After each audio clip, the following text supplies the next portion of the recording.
Cameroon, Bantou, Africa, Bantou, through the world, Bantou. Salut les amis, bienvenue sur votre plateforme, j'espère que vous allez bien.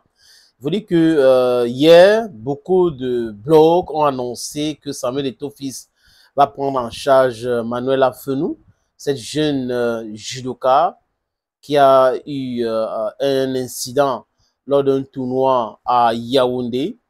Manuela est tétraplégique, elle avait été abandonnée par sa fédération, abandonnée par le ministère des Sports et de l'Éducation physique qui est devenu aujourd'hui le ministère de football, avec les cadres insolents, des gens qui boivent à l'honneur de Marc Brice. Manuela donc est dans une situation très difficile. Et Annette Ikono, qui est journaliste exerçant sur Vision 4, a fait un reportage pour exposer la souffrance de Manuela. Et ça a touché la sensibilité de beaucoup de personnes. Madame Malachi, ministre de la Santé publique, a réagi très vite pour essayer de solutionner ce problème. L'ambulance est venue porter la fille, on l'a amenée à l'hôpital général. Et là, beaucoup de personnes ont commencé à appeler Manuela. Et un journaliste, entre guillemets, parce que je ne sais pas si c'était le journaliste en question, a donc appelé avec insistance Manuela. Et Manuela a donné le numéro, tu comptes le long story short, parce que je vais vous proposer un audio, vous allez écouter, elle-même, elle explique dans le live de Jean Crépin Niamsi, proche de Samuel Eto'o-Fils. Elle donne le numéro de la maman, et les Eto'o-Fils dans l'intelligence artificielle appellent la maman, discute avec elle, discute avec Manuela Fenou. La maman est très contente. Oh, Eto'o m'a appelé, enfin Eto'o. Oui, elle est fière. Il a dit que il va envoyer mon enfant en Europe se soigner, patati patatra. Les amis, après, Eto'o qui a appelé là avec l'intelligence artificielle a envoyé son docteur. Le docteur a donc appelé comme il avait dit dans la conversation. Mais après, on découvre que c'est faux, c'est du fake, les amis. C'est du fake. Je vous suggère d'écouter Annette Ikono qui essaie d'expliquer comment est-ce que c'est fait rouler dans la boue ou dans la farine par cette soi-disant Samuel Eto'o-Fils. Bonjour. Bonjour, voilà, je te mets directement en direct là que tu nous expliques ce qui s'est passé hier. D'accord. Ok. D'accord.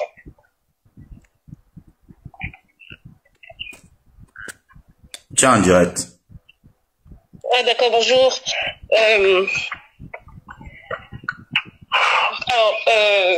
Hier, après le travail qu'on a abattu, mes collègues et moi à Vision 4 sur le cas Manila, depuis 2 jours, parce qu'il faut noter que c'est mercredi que le reportage est passé, depuis 2 jours, on a reçu pas mal, j'ai personnellement reçu pas mal de messages, d'appels venant des personnes qui se présentaient comme tout le monde.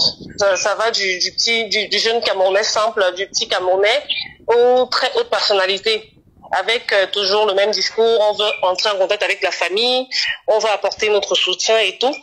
Et j'ai toujours fait l'effort de ne pas m'emporter parce que je connais un peu les réseaux sociaux et je sais que des personnes de mauvaise foi peuvent facilement essayer d'entrer dans l'affaire juste pour manipuler ou alors pour arnaquer même à la fin, on ne sait jamais. Du coup, j'ai toujours essayé de faire le tri, mais hier, malheureusement, j'ai fauté. Je dis que j'ai fauté parce que j'ai reçu en fin de journée un appel d'une personne qui s'est présentée comme un journaliste que je connais sur les réseaux sociaux. Je ne connais pas personnellement dans la vie. Donc, il s'est présenté comme tel. La personne a insisté. Il m'a appelé 3-4 fois. Et m'a fait comprendre qu'il fallait qu'on parle, c'était urgent et tout. J'étais très occupée, mais bon, à un moment donné, il m'a dit que le président de la Fédération camerounaise de football, Samuel Eto'o, peut-être entrer en contact avec la famille. J'ai dit ok. Bon là, quand même, on va. J'ai donné le numéro de la dame. J'ai donné le numéro de la dame et à la personne m'a. Mais il faut aussi préciser que tu m'as demandé de confirmer et de vérifier l'information. Oui, 2 secondes s'il te plaît, Crétin. Okay. Je disais donc que j'ai donné le numéro de la dame au monsieur en question en me disant bon, si c'est lui, c'est bon. Après, quand on a parlé, tu m'as rappelé tout de suite après. Et quand on a parlé, je t'ai dit voilà ce qui se passe, il faudrait, s'il te plaît, vérifier l'information, effectivement. Malheureusement, à l'instant, tu n'as pas pu rentrer en contact avec le président de la fédération pour confirmer l'information. Sauf que, moi, quand je suis en train de rentrer, je reçois l'appel de la maman. Je reçois l'appel de la maman qui est toute excitée, toute en joie, et qui me dit qu'elle vient de recevoir un appel de Samuel Eto'o. Elle vient de recevoir un appel de Samuel Eto'o. Je lui dis, alors, c'était quel genre d'appel? Parce que moi, je me méfie encore un peu. Elle me dit non, c'était un appel vidéo. Un appel vidéo dans lequel le président de la Fédération camerounaise de football s'est présenté et a échangé avec la petite Manuela et elle-même. Donc, l'appel vidéo semblait pour moi être assez crédible. Assez crédible, voilà.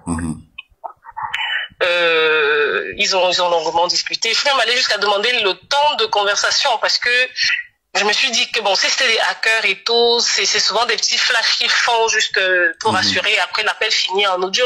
Elle m'a dit que non, l'appel, toute la durée de l'appel était en vidéo et ils ont longuement échangé. Le président de la Fédération camerounaise de football a dit que il enverrait dès demain, donc aujourd'hui, un médecin, son médecin auprès d'elle. Et elle a renféré en me disant, quelques minutes après cet appel-là, quelques dizaines de minutes après, il y a un monsieur qui a appelé, se présentant comme étant un médecin envoyé par le président de la Fédération camerounaise de football. Il a donné un nom qui semble connu. Et il a dit que voilà, il devait venir aujourd'hui s'enquérir de l'état de l'enfant et faire tout le nécessaire pour l'évacuation dans les brefs délais. Donc, c'est ce qui m'a ce qui m'a motivé, on va dire ça comme ça, à faire cette publication. Parce que j'avais la garantie de la maman, j'avais la confirmation de la maman et tout. J'ai donc fait la publication pour annoncer que le président de la FECAFOOT a décidé de s'occuper de l'évacuation de la petite.